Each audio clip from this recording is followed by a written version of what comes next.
How did a single intelligence report about Iran quietly reshape the entire trajectory of American foreign policy, ensnare a sitting president in a geopolitical trap, and expose the dangerous game of perception versus reality in modern warfare? This is a story that most people never got to see, because it happened in the shadows of classified briefings and leaked memos, far from the cameras that usually capture Washington drama. But what unfolded behind closed doors in early 2020 would go on to define a presidency, trigger a historic confrontation with Tehran, and reveal just how fragile the line between war and peace truly is when the media becomes a weapon itself. To understand how we got here, we need to travel back to January 2020, when the world was a very different place. President Donald Trump had spent 3 years waging economic warfare against Iran through devastating sanctions, pulling out of the Iran nuclear deal, and positioning himself as the tough guy in the Middle East. The Iranian regime, under severe economic pressure, began pushing back through its proxies across the region.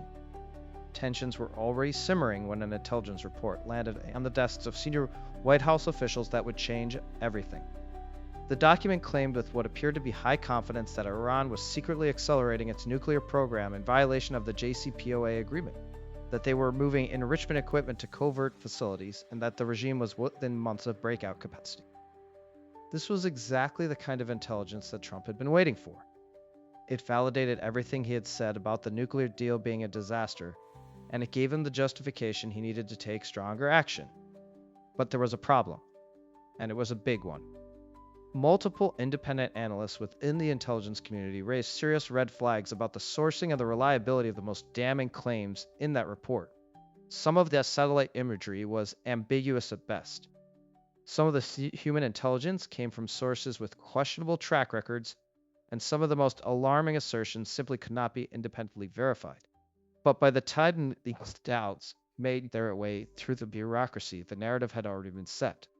The media, hungry for the next big national security story, ran with the intelligence report's most dramatic conclusions. Headlines screamed about Iran's secret nuclear weapons program. Experts appeared on cable news warning about imminent proliferation. Editorial boards called for stronger action. The trap was closing, and Trump was walking right into it, because the trap was never really about the intelligence itself. It was about the narrative that the intelligence was used to build. You see, there is a concept in international relations called audience cost, and it is one of the most powerful and dangerous dynamics in diplomacy. When a leader makes a threat or takes a position in public, they become locked in. Walking back that position later makes them look weak, and weakness in foreign policy is politically fatal, especially for a president who built his brand on strength. This is exactly what happened with the Soleimani strike. On January 3, 2020, a U.S. drone strike killed Iranian General Qasem Soleimani at Baghdad International Airport. The administration claimed it was in response to imminent threats to American personnel, threats that were supposedly outlined in that same intelligence report about Iran's aggressive posture. But here is where the trap became inescapable. The administration had spent weeks building up the Iran threat in the public consciousness through leaks and briefings and media appearances. They could not now admit that the threat was overstated without undermining their entire rationale for the strike. So they doubled down. They cited the intelligence. They warned of more threats to come. They elevated the confrontation to a level that made de-escalation extremely difficult. Think about what this reveals about the mechanics of modern war making. In the 21st century, the battlefield is not just geographic, it is psychological. Media narrative became a force multiplier, but also a chain that bound decision makers to their most aggressive impulses. Once the story was out there, once the American public had been told that Iran was an existential threat, walking away from military confrontation became almost impossible. This is what scholars call the ratchet effect, where crises escalate step by step, each move foreclosing the possibility of returning to the status quo. Now consider the deeper implications. What if the intelligence was wrong? What if the most alarming claims about Iran's nuclear program were based on incomplete data? Or worse, on deliberate exaggeration by hawks within the administration who saw an opportunity to finally topple the Iranian regime? We may never know the full truth, because so much of this remains classified. But what we do know is troubling enough. The narrative that justified the confrontation with Iran was built on a foundation of intelligence that even internal critics questioned.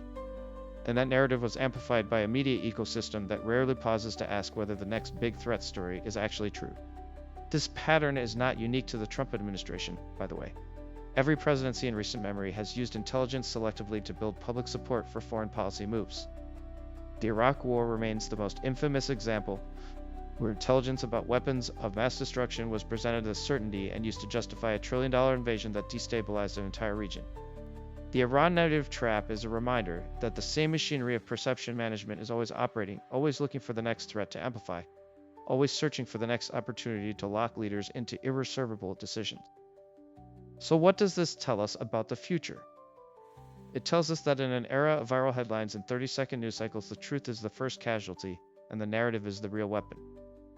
When intelligence becomes a tool for political theater rather than honest assessment, when media outlets compete for the most alarming headline rather than the most accurate one, and when leaders cannot back down without appearing weak, the result is a powder keg waiting for a spark. Thanks.